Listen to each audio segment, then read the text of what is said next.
If your life feels chaotic or constantly rushed, the problem usually isn't motivation. It's that your days aren't designed to support you. I don't live in chaos, but I plan for it. And today I want to show you exactly how I do that. This is one of the first frameworks I ever shared here. And as I've grown, I wanted to revisit it with more clarity. Because habit stacking isn't about adding more tasks to your to do list, it's about making life feel lighter by grouping the things you already do in a way that actually supports you and what you want from your life. Today, I'm going to walk you through the 5 pillars I use every week to structure my life so that it feels calmer, steadier, and more manageable, no matter how busy the season. So, habit stacking is just attaching a small supportive habit for what you want to start doing to something you already do without thinking. You will not be adding a new routine. You will not be creating a 3 hour morning ritual and definitely not turning your life into a checklist. It's about maximum support with minimal effort. The first pillar is simplifying your life, specifically your home, your wardrobe, and your beauty routine, because these three things quietly shape how you feel about yourself every single day. When your space is cluttered, your clothes don't fit properly, or getting ready already feels like a battle, you start the day already drained. Habit stacking here looks like this. When something in your home is lying around, put it in its place. If it doesn't have a space, you give it one immediately. The trash or the donate bin is a great option here because then it will never lie around again. And when you put on an item of clothing that doesn't make you feel good or comfortable, you remove it from your wardrobe immediately because why hang on to something that you most possibly will never wear again or that creates negative self talk? And the time will tell bin does count in this regard. When a beauty routine feels overwhelming, you simplify it until it's sustainable. And it's about removing friction from your life and to take one step closer to becoming who you dream of becoming. Pillar two is health without decision fatigue. If you're multitasking right now, pause for just a second and hear me out. Health goals fail most often because of decision fatigue, not lack of discipline. By the end of the day, your brain is tired, and tired brains choose convenience. So instead of relying on willpower, I stack healthy habits onto routines that already exist.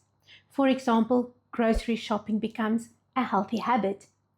You know your preferred diet. Do not buy what you choose not to eat. And for those that say, but the kids, yes, feed them food, not something so processed it barely resembles it anymore. And ask yourself how much sugar a tiny body really needs to grow healthy organs and bones. Cooking becomes a system that you implement and refine to suit your household over time. It's not a daily debate. Movement becomes part of your morning rhythm, not a separate task. You decide on these systems once and then you put them on repeat. That's how health becomes easier and sustainable.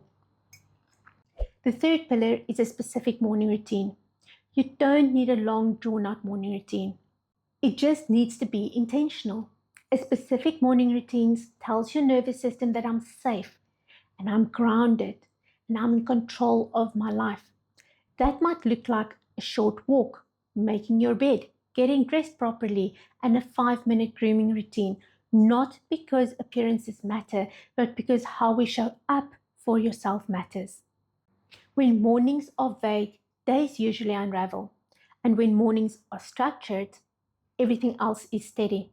This is especially true for households with children, people around you that you affect. The fourth pillar is a daily reset. This pillar alone changed everything. Once a day, reset your space, not deep cleaning or anything near perfection, just returning things to where they belong. I used to pick up as I went through the house, checking if all the doors are locked before bed. When you do this daily, your home never reaches chaos and you're stacking habits without realizing it. Papers get sorted, shoes get put away, and surfaces stay clear. You're constantly making tomorrow easier for your future self. This is self respect in action. The fifth pillar is to get your mojo back weekly. Throughout the week, you intentionally take care of yourself, not because you're falling apart, but because you don't want to. This might be self care, planning, quiet time, or simply doing something that makes you feel like you again. When you maintain yourself, you never reach the point where your confidence collapses.